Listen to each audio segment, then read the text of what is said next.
Olá, boa tarde a todos. Eu vim falar com vocês hoje sobre as alegações finais que o Ministério Público Federal protocolou ontem sobre o caso do triplex no Guarujá. Essa ação penal, objeto dessas alegações finais, se referem a 3 contratos firmados entre a Petrobras e a OAS e, supostamente, aquele triplex no Guarujá. Ou seja, o Ministério Público teria que ter comprovado, que houve desvio de valores nesses 3 contratos da Petrobras. 2, que esses valores foram usados para comprar e decorar um apartamento para Lula. E 3, que esses valores foram usados para suportar os custos do armazenamento de um acervo. Mas nada disso foi provado. Não existe essa prova.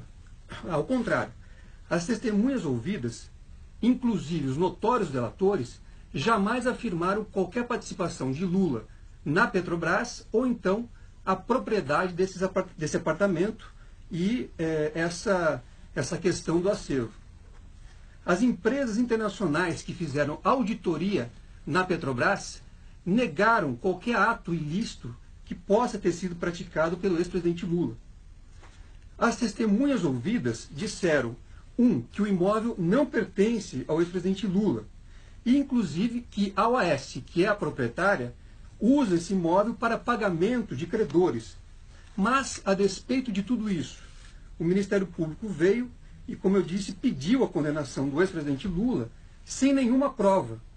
O que os procuradores afirmam é que fizeram um juízo de convicção e querem usar algumas teorias que estão previstas em um livro escrito pelo procurador Dallagnol, que claramente violam a garantia da presunção de inocência para a condenação de pessoas inocentes, como é o caso do ex-presidente Lula. A peça chega até o absurdo de querer a condenação sob o fundamento de que o presidente Lula teria nomeado Paulo Roberto Costa, Renato Duque e Nestor Severo para diretorias na Petrobras. Ora, a nomeação não quer dizer absolutamente nada. Se você for responsabilizado criminalmente porque alguém foi nomeado e praticou um ato ilícito, isso seria uma responsabilidade objetiva, que é incompatível com o direito penal. A peça também recorre até mesmo àquelas reuniões que o Ministério Público havia divulgado anteriormente e que nós, a defesa, mostramos que não eram reuniões entre diretores e o presidente Lula, mas sim eventos públicos na presença de dezenas ou até de centenas de pessoas. Eram eventos como inaugurações, enfim, cerimônias, dentre outras coisas. A peça chega a usar o argumento de que o ex-presidente Lula faria referências ao Paulo Roberto Costa como Paulinho. Só que essa situação foi desmentida em audiência pelo próprio Paulo Roberto Costa, que, depondo, afirmou que Lula jamais o tratou dessa forma. E também um apelido servir de prova para uma condenação, cá entre nós, é algo absolutamente despropositado. A única coisa que o Ministério Público afirma é que Léo Pinheiro teria confirmado em seu depoimento que usou recursos irregulares ou ilícitos para comprar aquele apartamento triplex.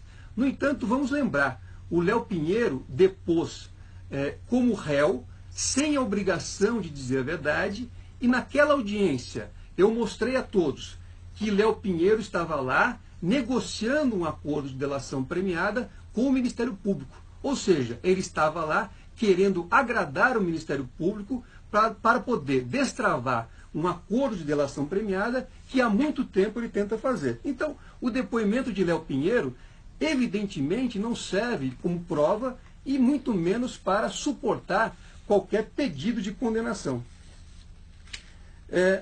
No mais, a peça não apresenta qualquer prova.